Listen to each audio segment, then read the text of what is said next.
E eu quero convidar vocês para que abram as vossas Bíblias no Evangelho segundo escreveu São Lucas, no capítulo de número 3.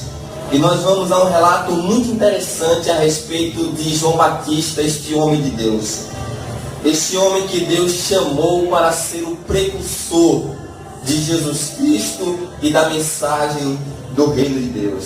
Quando você abre a sua Bíblia, no Evangelho segundo escreveu São Lucas, no capítulo de número 3, o evangelista nos narra da seguinte forma: no 15º ano do reinado de Tibério César, sendo Pôncio Pilatos governador da Judéia, Herodes, tetrarca da Galileia, seu irmão Filipe, tetrarca da região da Itureia e Traconites, e Lisânias, tetrarca de Abilene, sendo sumos sacerdotes Anás e Caifás, veio a palavra de Deus a João, filho de Zacarias, no deserto.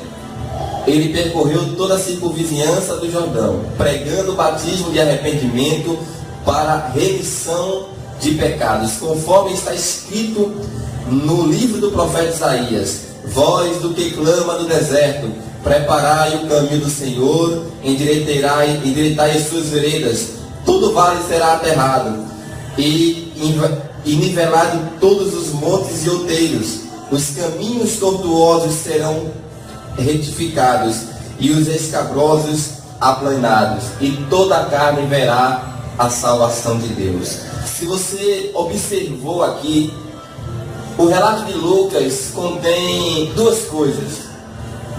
Existe aqui uma folha de pagamento que estava no reinado de Tibério César. O César, dizia Lucas, tinha uma folha de pagamento. E estava nessa folha de pagamento Pôncio Pilatos, governador da Judéia, Herodes, tetrarca da Galileia, seu irmão Filipe, tetrarca da região de Itureia e Traconites, e Lisânia, tetrarca de Abilene.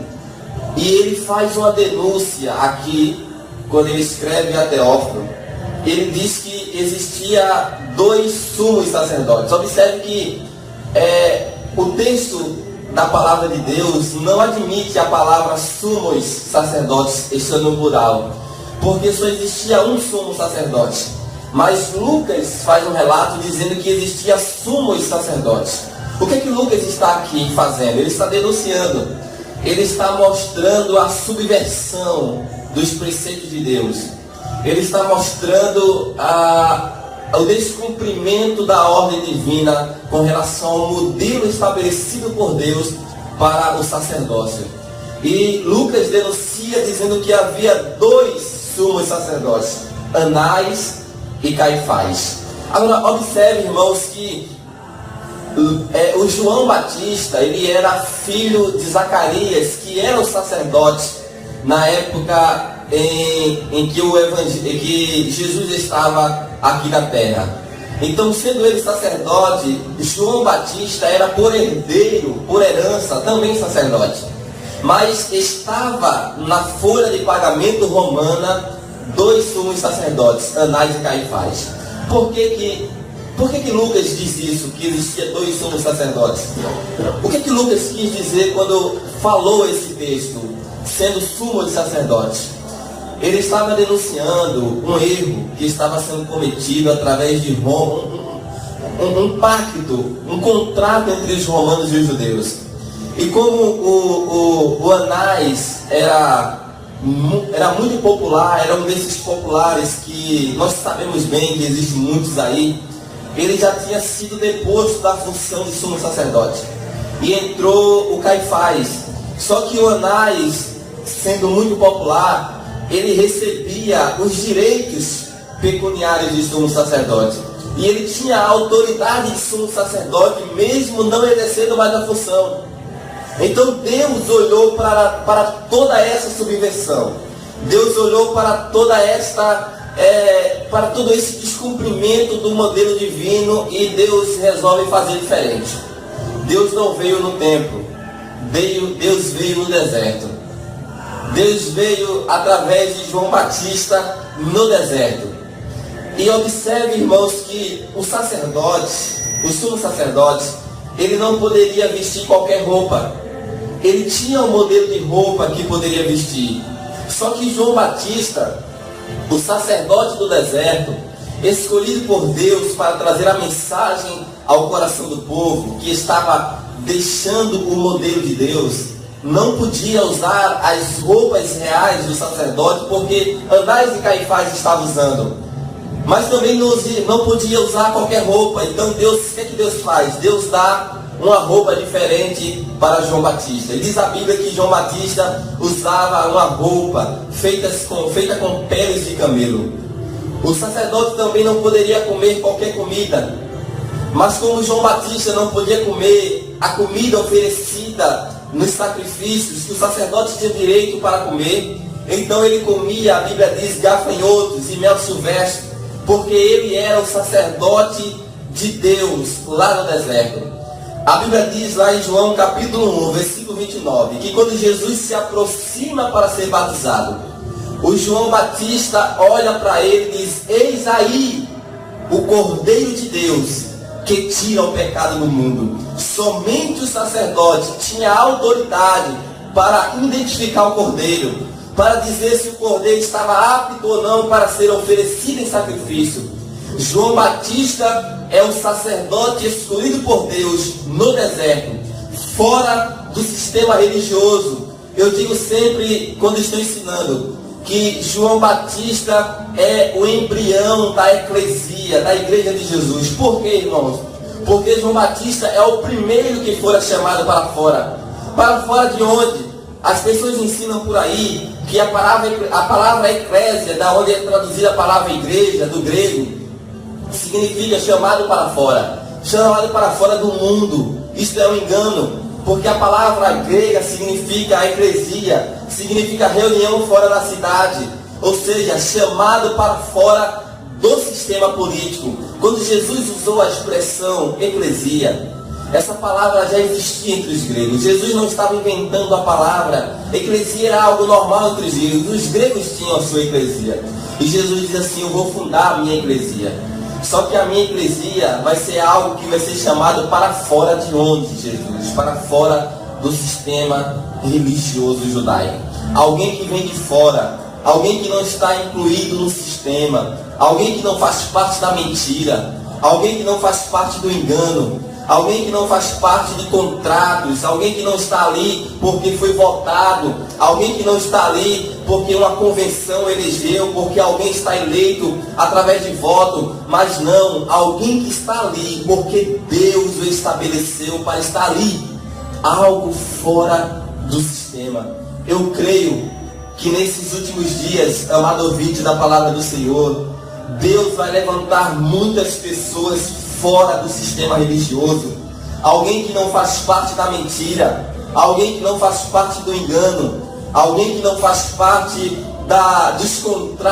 dos contratos fraudulentos, alguém que não faz parte de eleição política, de cargos eclesiásticos, mas alguém que vem do deserto, alguém que tem um coração voltado para Deus, para servir a Deus com amor e com dedicação e fidelidade ao seu reino. Então João Batista, irmãos, é este precursor, é este que vem antes da manifestação do reino de Deus. É por isso que Jesus diz: a lei e os profetas duraram até João, porque a partir de João é pregado o reino de Deus. Abra sua Bíblia em Mateus, no capítulo de número 3, Evangelho segundo São Mateus, capítulo 3, e vamos ver a pregação de João Batista. Naqueles dias apareceu João Batista pregando no deserto da Judéia e dizia: arrependei-vos, porque está próximo o reino de Deus. Esta era a mensagem do coração de João Batista: arrependei-vos. Por que, João Batista, eu tenho que me arrepender? Porque é chegado o reino de Deus. Observe, irmãos, que a palavra arrependimento que aparece aqui, ela nos leva a um sentimento maior do que simplesmente pecado. A palavra grega, metanoia, ela não nos sugere um arrependimento de pecado, ela sugere um arrependimento da vida. É como se estivesse chegando algo novo. E a palavra grega usada ali significa abertura de mente, abertura de consciência. Era para receber algo novo que estava vindo. O que Jesus estava dizendo, o que João Batista estava dizendo quando estava pregando o reino, e quando mandava as pessoas se arrependerem, era: se arrependam do sistema de governo estabelecido pelo homem e abram a sua consciência para receber o novo, para receber aquilo que está chegando, para receber uma novidade. O que significa evangelho? Significa boa nova. E qual é a boa nova que Jesus traz? É o reino de Deus.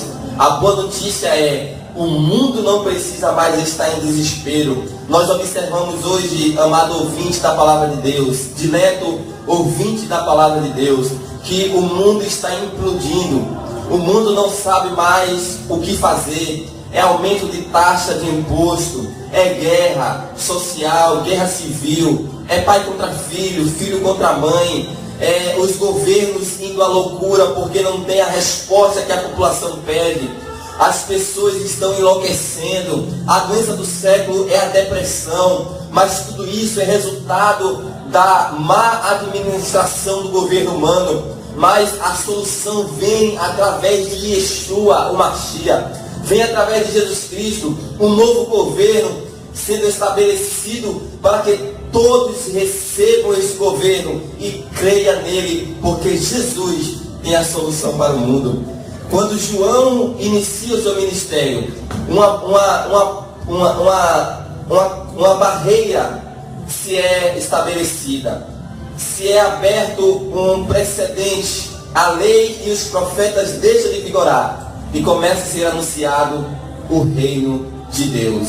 Este foi o papel de João Batista. Mas quando você abre a sua Bíblia, no Evangelho segundo escreveu São Lucas, no capítulo número 4, você vai observar que Jesus, o Filho de Deus, é enviado com o propósito de trazer a realidade do reino para a terra.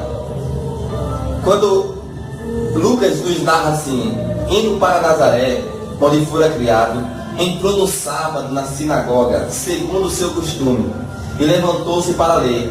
Então lhe deram um livro do profeta Isaías, e abrindo o livro, achou o lugar onde estava escrito: o Espírito do Senhor está sobre mim, pelo que me ungiu para evangelizar os pobres, enviou-me para proclamar a libertação aos cativos e restauração da vista aos cegos, para pôr em liberdade os oprimidos e apregoar o ano aceitável do Senhor. Tendo fechado o livro, devolveu-o ao assistente e sentou-se, e todos na sinagoga tinham os olhos fitos nele. Então passou Jesus a dizer: hoje se cumpriu a escritura que acabais de ouvir. O que é que Jesus estava dizendo? Eu sou o cumprimento da escritura. Vocês acabaram de ouvir a escritura e estão acabando de ver o cumprimento dessa escritura. O que dizia a escritura? O que dizia o profeta? Que Deus iria enviar um ungido. Observe que podemos desfazer aqui alguns dogmas que a igreja tem com relação a essa expressão ungido. Porque se você observar, o Espírito não ungiu Jesus, o Senhor ungiu Jesus. Porque o Espírito do Senhor Deus Jeová está sobre mim, porquanto o Senhor me ungiu. Deus ungiu Jesus e o Espírito veio sobre aquele que estava ungido. O judeu todo sabe que só uma pessoa pode ser ungida, e aquele a quem fora dada a unção seria o Messias.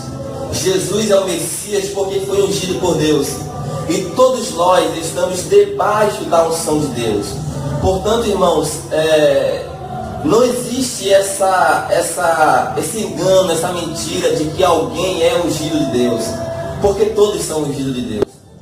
Pedro ensina sobre o sacerdócio universal de todos os santos. Todos são ungidos. Não existe alguém mais ungido e menos ungido. Todos são ungidos de Deus. Essa mentira que põe as pessoas debaixo de cativeiro, de engano, quando diz assim: não toque no ungido do Senhor. Essa expressão tirada do Antigo Testamento para escravizar as pessoas no Novo Testamento, dizendo, se tocar no ungido do Senhor morre. Se sair daqui dessa igreja, sai debaixo de maldição, porque sai sem a bênção do ungido do Senhor. Se fizer tal coisa, se amaldiçoar. Então, todas essas maldições são mentirosas, porque não existe o ungido do Senhor. Só existe um que foi ungido por Deus, que foi Jesus. E todos nós estamos debaixo da unção de Jesus. Se você abrir a sua Bíblia, eu vou concluir. Efésios.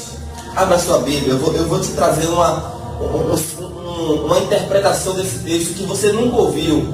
E talvez nunca vai ouvir, porque não vão te falar isso aí onde você frequenta. Porque não querem te ensinar dessa forma. Mas se você observar, abra a sua Bíblia. Efésios capítulo 4, verso 7. Paulo, o apóstolo, escrevendo, ele diz assim: e a graça foi concedida a cada um de nós segundo a proporção do dom de Cristo. Porque diz, quando subiu às alturas, levou cativo o cativeiro e concedeu dons aos homens. Ora, o que quer dizer subiu, senão que também havia descido até as regiões inferiores da terra? Aquele que desceu é também o mesmo que subiu acima de todos os céus, para encher todas as coisas. Versículo 11 é lindo. E ele mesmo concedeu uns para apóstolos, outros para profetas, outros para evangelistas e outros para pastores e mestres. Quem dá isso é Deus. Não é o homem que faz a pessoa ser pastor ou apóstolo. É Deus que faz isso. Com vistas ao aperfeiçoamento dos santos, para o desempenho do seu serviço, para que todos os santos possam desenvolver o seu serviço, para a edificação do corpo de Cristo. Versículo 13, até que todos, observe a expressão todos, até que todos cheguemos à unidade da fé, ou seja, até que todos tenham a mesma fé, o mesmo nível de fé, o mesmo grau de fé, e o pleno conhecimento do Filho de Deus, a perfeita varonilidade, a medida da estatura da plenitude de Cristo, para que não mais sejamos como meninos, agitados de um lado para o outro, e levados ao redor por todo vento de doutrina, pela artimanha de homens, pela astúcia com que induzem ao erro, mas seguindo a verdade em amor, cresçamos em tudo, naquele que é o cabeça, Cristo, de qual todo o corpo, bem ajustado e consolidado, pelo auxílio de todas as juntas, ou seja, todos participam do crescimento, segundo a justa cooperação de cada parte, ou seja, todos cooperando, cada parte efetua o seu próprio aumento, ou seja, não é eu que vou produzir o aumento do meu irmão, todos nós produzimos o aumento do corpo. Existe um engano, né, no ensinamento dessa palavra, para criar o clero que vem da Igreja Católica, ensinando que as pessoas devem estar submissas a uma autoridade espiritual, a uma autoridade, a uma cobertura espiritual. Mas Paulo não ensina isso. Não existe cobertura espiritual. Todos estamos debaixo da mesma cobertura que a de Cristo, o ungido de Deus, que foi enviado por Deus para nos libertar e para nos salvar. Nos libertar de quê? Nos libertar do engano, da injustiça, da maldade, de homens que mentem em nome de Cristo, de falsos profetas que se levantarão em nome de Jesus e farão prodígios, farão maravilhas, farão coisas que até nós mesmos duvidaremos, mas Cristo diz a respeito dele: esses homens eu não conheço, eu não sei nada sobre eles, apartai-vos de mim porque eu não vos conheço, vocês não estão escritos no meu livro, porque deixastes de cuidar dos pequeninos, porque deixastes de dar atenção aos pequeninos.